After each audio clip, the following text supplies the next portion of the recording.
ପଛପଟୁ କାରକୁ ପିଟିଲା ସ୍କୁଟି। ଦୁଇ ଦଶମ ଶ୍ରେଣୀ ଛାତ୍ର ଗୁରୁତର ହୋଇ ମେଡିକାଲରେ ଭର୍ତ୍ତି। ଦଶମ ବୋର୍ଡ ପରୀକ୍ଷା ସାରି ଏକ ସ୍କୁଟିରେ ଘରକୁ ଫେରୁଥିବା ସମୟରେ କାରକୁ ପଛପଟୁ ଧକ୍କା ଦେବା ଫଳରେ ଦଶମ ଶ୍ରେଣୀର ଦୁଇ ଛାତ୍ର ଗୁରୁତର ହୋଇ ବାଲେଶ୍ୱର ମୁଖ୍ୟ ଚିକିତ୍ସାଳୟକୁ ସ୍ଥାନାନ୍ତରିତ ହୋଇଛନ୍ତି।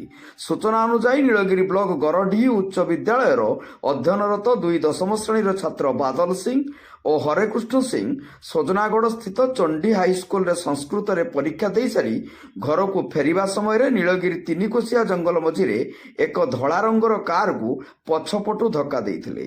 ଫଳରେ ବାଇକ୍ ଚାଳକ ସମେତ ଦୁଇ ଛାତ୍ର ଛିଟିକି ପଡ଼ି ଗୁରୁତର ହୋଇଥିଲେ। ସ୍ଥାନୀୟ ଲୋକେ 108 ଯୋଗେ ଉକ୍ତ ଛାତ୍ର ଦୁଇ ଜଣଙ୍କୁ ନୀଳଗିରି ଉପଖଣ୍ଡ ଚିକିତ୍ସାଳୟକୁ ପଠାଇଥିଲେ। ସ୍ଥିତି ଗୁରୁତର ହେବାରୁ ତାଙ୍କୁ ବାଲେଶ୍ୱର ମୁଖ୍ୟ ଚିକିତ୍ସାଳୟକୁ ସ୍ଥାନାନ୍ତରିତ କରାଯାଇଛି। ଉଭୟ ଛାତ୍ରଙ୍କ ଗୋଡ଼ ଭାଙ୍ଗି ଯାଇଥିବା ଜଣାପଡ଼ିଛି। ତେବେ ଆଗାମୀ ପରୀକ୍ଷା ପୂର୍ବରୁ ସେମାନେ ଭଲ ହୋଇ ପରୀକ୍ଷା ଦେଇପାରିବେ କି ନାହିଁ ଏ ନେଇ ପରିବାରର ଲୋକେ ଚିନ୍ତାରେ ଅଛନ୍ତି। ନୀଳଗିରିରୁ ମନୋଜ କୁମାର ମହାନ୍ତିଙ୍କ ରିପୋର୍ଟ, ଜନତା ଏକ୍ସପ୍ରେସ।